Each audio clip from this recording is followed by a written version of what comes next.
Hello, this time I'm going to read you part two.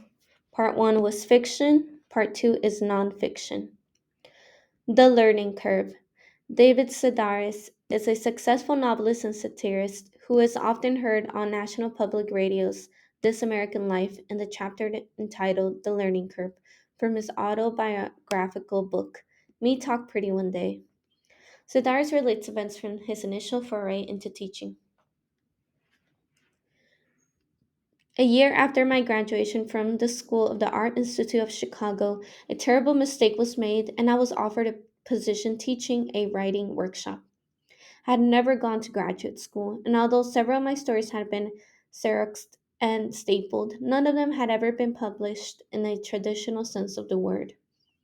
Like branding steers or embalming the dead, teaching was a profession I had never seriously considered. I was clearly unqualified, yet I accepted the job without hesitation, as it would allow me to wear a tie and go by the name of Mr. Sedaris. My father went by the same name, and though he lived 1,000 miles away, I like to imagine someone getting the two of us confused.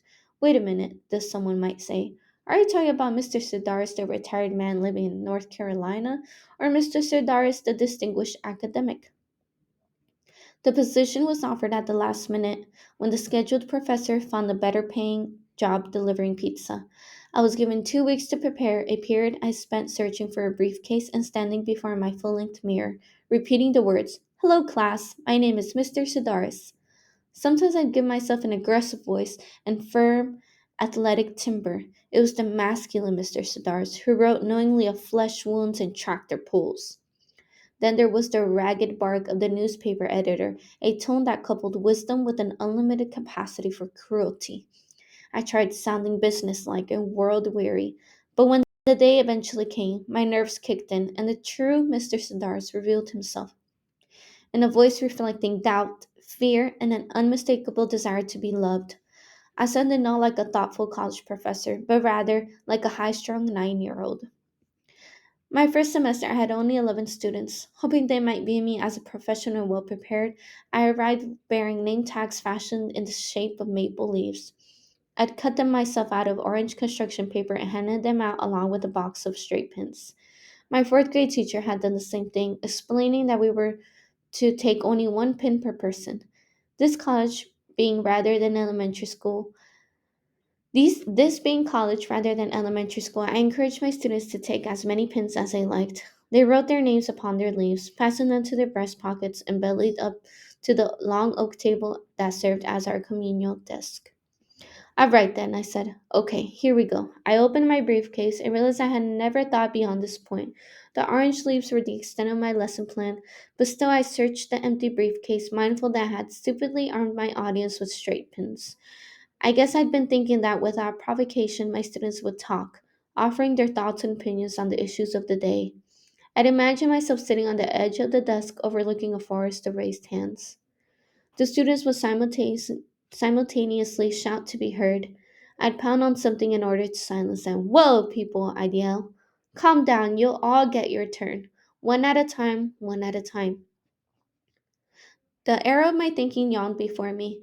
A terrible silence overtook the room, and seeing no other option, I instructed my students to pull out their notebooks and write a brief essay related to the theme of profound disappointment. 1. When the narrator says, "I had stupidly armed my audience with straight pins," he means A. That his students won't agree to make a bulletin board with leaves and pins. B. That the straight pins ended up having no practical purpose. C. Jokingly that his students might attack him with the pins. D. That he should have considered using a different kind of pin. 2. In paragraph 3, the narrator describes a scene of standing in front of the mirror in order to illustrate A. How he tried to experiment with different teaching personalities. B. How well prepared he was for teaching. C. How he tried to practice sounding more aggressive. D. How he wanted to make sure he looked professional for his first day teaching. 3. In the second paragraph, the narrator says, like branding steers or embalming the dead, teaching was a profession I had never seriously considered. He does this in order to A. Explain how many unusual jobs he has tried. B. Indicate how teaching was a serious profession. C. Show how little thought he had given to becoming a teacher. D. Emphasize how he does not take life seriously. 4. Which detail from the text supports the claim that the reality of teaching was very different from from what the narrator thought it would be? A. The position was offered at the last minute when the scheduled professor found a better paying job delivering pizza. Paragraph 3. B. I was given 2 weeks to prepare, a period I spent searching for a briefcase and standing before my full length mirror, repeating the words, "Hello, class, my name is Mr. Sidars." Paragraph 3. C. They wrote their names upon their leaves, fastened them to their breast pockets, and bellied up to the long oak table that served as a communion desk. Paragraph 4. D. I guess I've been thinking that, without provocation, my students would talk, offering their thoughts and opinions on the issues of the day. Paragraph 5. 5. Which central idea is the best supported by paragraph 2? A. In order to succeed, it is necessary to fully prepare. B. One should not take a job for the wrong reasons. C. Teaching is one of the greatest professions in the world. D. It is important to follow one's dreams.